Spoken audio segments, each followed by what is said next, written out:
Look at this guy. Yeah, maraming This is different kinds of scorpion. scorpion, di ba? There's Maraming a type. scorpion. Okay. Nakisting ba yan? Yes, sir. Pag nasaktan ko na. Okay, okay. All right. Okay. Okay, here you go. Okay, you can look. There you go, and there you have. That's what you call trust. That's what you call trust. Right. Okay. Trust me. Giant millipedes. They are giant millipedes. Ano pala? They are giant millipedes. But do not touch. Yeah, then okay. when they fall sweeten, they release a toxin or bad smell. In Visayas, we call them tren-tren. Because they look like trains. There yan. This Yeah. one. There you This go. one, this one. There, look at this. This one. Look at that. Yeah. Nakadepende siya sa kulay ng ano. This is a stick insect right there. This one, hawak ko. Ito po ay female stick insect. And this one naman po ay male. According sa size po nila. Sa size? Sige, sige. Tapusin ko lang itong ginagay. Okay, thank you so much. Ito, may butterfly kami. Hello. This time of the... Hey, you're fine. Did you touch the snake? Yes. And this is Bakit. Their native backpack which made of rattan, so they use it to carry bagti. They put their product here inside.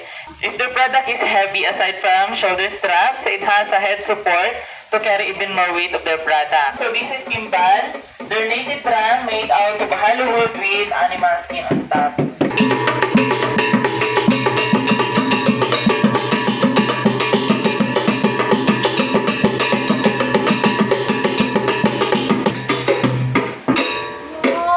And that is Kujapi or Kudlungan.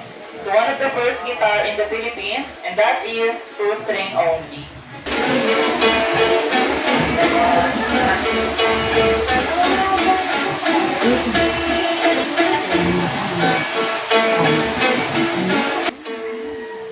And by the way, to say thank you to them is Mabsukur. Mapsukor. By using the vibration of their mouth so they can create a sound.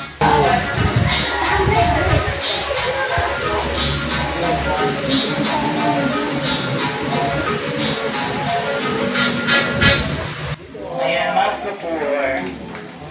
Visible, they prepare their blue dart and their dialect, they call that Sapukan.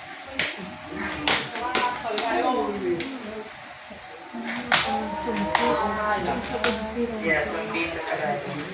So even if there's poison for hunting, they just simply wash it off with the running water so they can eat the meat safely. But if they accidentally hit themselves with poison, say goodbye because until now there's no antidote for the poison that they use. And now he will show you on how to make fire up in a mountain using the three materials: a piece of metal, flintstone, and their native cotton.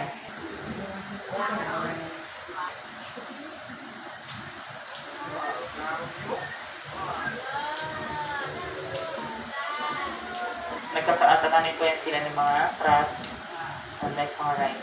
Just as you strike, the smoke is visible. Then kapag summer naman, or kapag tag-tuyo na, saka po sila gumagawa ng mga, yan, yung mga torch nila, yung mga native drums, then binibenta po nila. So since in the mountain, they don't have market or mga tindahan, so they don't use matches or lighter to make fire. Wow. Ayan, there's a fire.